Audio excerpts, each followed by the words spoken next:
In nature, grasslands form and large herds of animals, with sometimes up to millions of animals, move across these lands.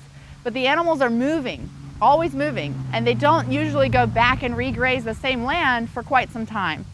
So we're trying to create this in our modern world. We have horses in a fixed space with a limited amount of grass, and they don't get as much movement as they would in nature. So that has a negative impact on their hoof quality, their digestive tracts, and on the land itself, on the soil. And oftentimes by doing this, the soil gets compacted. So by creating these grazing events, we're trying to impact the soil in that little small area by having hooves disturb it and create open spaces to the sun for seeds to germinate, new seeds. We're also, those hooves stomping, that stomping action pushes dead plant material, which is carbon, and other hay and surface residues into contact with the soil.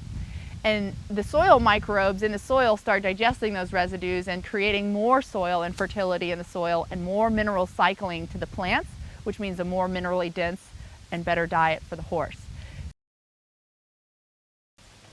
It's different than mowing.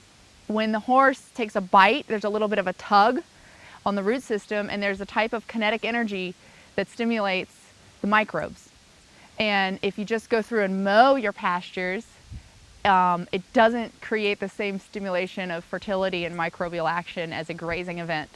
So we're trying to create these events, and then we're trying to create a longer rest period.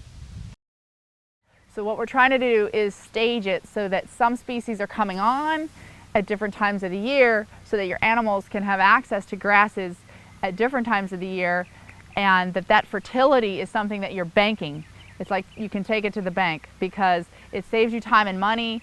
Over time, it builds your fertilization so that the pasture is self-fertilizing, so you don't have to add or buy inputs from outside and bring them in as fertilizer. You can start to use the nutrient cycling and accelerate positive feedback loops within your pasture to create good food for your horses and health for your soil, which means healthier waterways and better pocketbooks and health for you as well. There were earthworms everywhere and carbon, and that carbon is not going to be blown off into the atmosphere to contribute to global warming. We're taking it out of the atmosphere, and we can actually, by our farming, reverse the climate change that's happening from excess carbon being burned in the atmosphere faster than we can replace it. And our whole economy is threatening a collapse because we never accounted for the carbon and the true cost of it. And so we've built our agricultural systems and our livestock systems upon inputs of feed that were cheap because they weren't truly valuing the soil resource, and they were extracting and mining the mineral out of the resource to produce the grains and the feed and hays. So this is a way of banking for the future and creating a true savings account.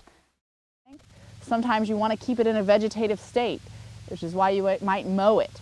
And I'm suggesting that you could save a lot of money and time mowing by using your herd as a mower, and you can actually save a lot of money on hay by using these internal fences as well, and grain. And so it's acceptable that they didn't graze. There's a few tips of the leaves that they left, but most of all, like these plants have had just the tips bitten off. And around all those plants are good examples of stomping carbon in contact with the soil surface.